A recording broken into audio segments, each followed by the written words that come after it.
തദിന്ദ്രിയാണി സമയേ ബുദ്ധിമാനുപരോധയേത് ഇന്ദ്രിയോ പരമഃ സത്യം തപോവർത്മനി സംശ്രയഃ. തത് അതുകൊണ്ട് സമയേ യഥാകാലം ബുദ്ധിമാൻ ബുദ്ധിയുള്ളവൻ ഇന്ദ്രിയാണി ഇന്ദ്രിയങ്ങളെ ഉപരോധയേത് നിയന്ത്രിക്കണം. ഇന്ദ്രിയോപരമ ഇന്ദ്രിയ നിഗ്രഹമാണ് സത്യം സത്യമായി. തപോവത്മനി സംശ്രയ തപോമാർഗത്തിലുള്ള പ്രധാന കർത്തവ്യം. അപ്പോൾ ഇന്ദ്രിയങ്ങളെ നിഗ്രഹിക്കണം. ഇന്ദ്രിയങ്ങളെ നിഗ്രഹിക്കുന്നതിൻ്റെ പേര് തന്നെയാണ് യഥാർത്ഥത്തിൽ തപസ് എന്ന് പറയുന്നത്. തപസ് എന്ന വാക്കിന്റെ അർത്ഥം തന്നെ ഇന്ദ്രിയങ്ങളെ നിഗ്രഹിക്കുക, ഇന്ദ്രിയങ്ങളെ അടക്കുക, ഇന്ദ്രിയങ്ങളെ കൺട്രോൾ ചെയ്യുക എന്നാണ് തപസ് എന്ന വാക്കിന്റെ അർത്ഥം. ഇന്ദ്രിയോപരമൻ, ഉപരമത്വം എന്ന് പറഞ്ഞാൽ, ഉപരാമം എന്ന് പറഞ്ഞാൽ നിയന്ത്രണം എന്നാണ് ഉപരാമം എന്ന വാക്കിന്റെ അർത്ഥം. ഇന്ദ്രിയങ്ങൾ ഉപരമിപ്പിക്കുക. ഉപരമിപ്പിക്കുക എന്ന് വെച്ചാൽ പിൻവലിക്കുക. എങ്ങനെ പിൻവലിക്കണം? ആമ എങ്ങനെയാണോ കൈകാലുകളും തലയും ഉള്ളിലേക്ക് വലിക്കുന്നത്, അതുപോലെ ഇന്ദ്രിയങ്ങളെ വിഷയങ്ങളുടെ ലോകത്ത് ഉള്ളിലേക്ക് വലിക്കണം എന്ന് ഭഗവത്ഗീത ഒരു ഉപമ പറയുന്നുണ്ട്. കൂർമ്മോ അംഗാനി സർവശഃ, കൂർമ്മം അംഗങ്ങളെ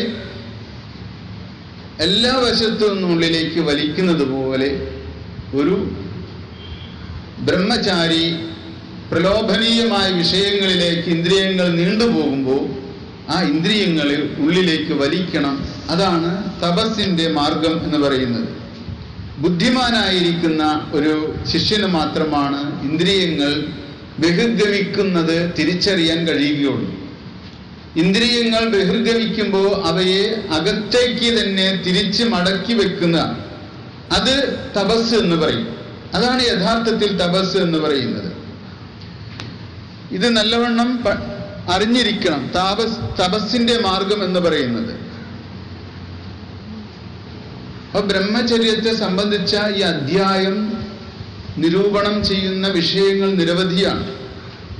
ആധ്യാത്മികങ്ങളായ കാര്യങ്ങളാണ് പറയുന്നത്, ഉപദേശം മാത്രമല്ല. അടുത്ത ശ്ലോകം. നിഷ്കാസയേത് ഗുരുകുലാത് ദുർവിനീതമനാശ്രവം ബ്രഹ്മചാരിണമന്യേഷാം ദുസംസർഗനിവൃത്തയേ.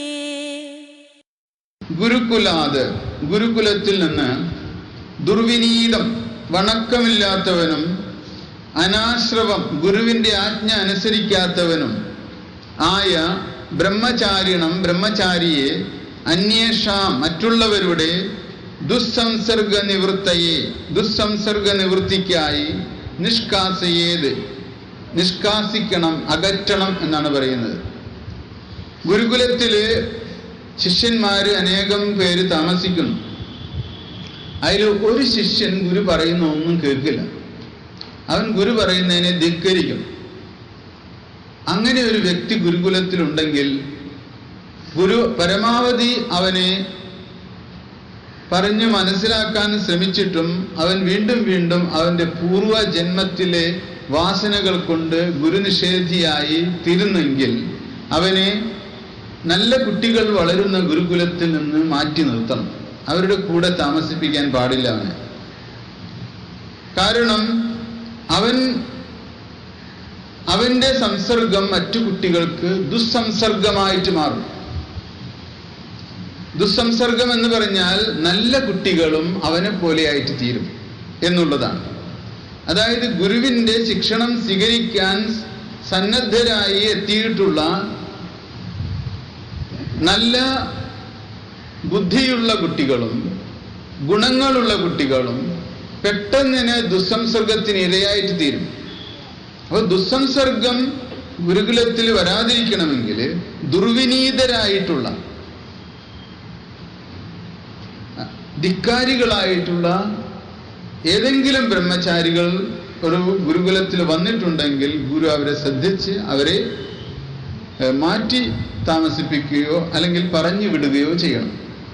അല്ലാതെ അവിടെ അവർക്ക് കൊടുക്കേണ്ടുന്ന എഡ്യൂക്കേഷൻ ഈ നല്ല കുട്ടികളുടെ കൂട്ടത്തിൽ വെച്ച് കൊടുത്താൽ ഒരിക്കലും നല്ല കുട്ടികൾ ചീത്തയിലേക്ക് മാറുകയല്ലാതെ ഇങ്ങോട്ട് മാറ്റം ഉണ്ടാവുകയില്ല. അത് ഗുരു ഒബ്സർവ് ചെയ്യണം നല്ലവണ്ണം. കുട്ടികളിൽ ഏതെങ്കിലും ദുർഗുണം പുറത്തെടുക്കുന്നുണ്ടെങ്കിൽ ശ്രദ്ധയോടെ നോക്കിയിരിക്കണം. അപ്പൊ നിഷ്കാസയേത് ഗുരുകുലാത് ദുർവിനീത മനാശ്രവം ബ്രഹ്മചാരിണമന്യേഷാം ദുസ്സംസർഗ നിവൃത്തയേ.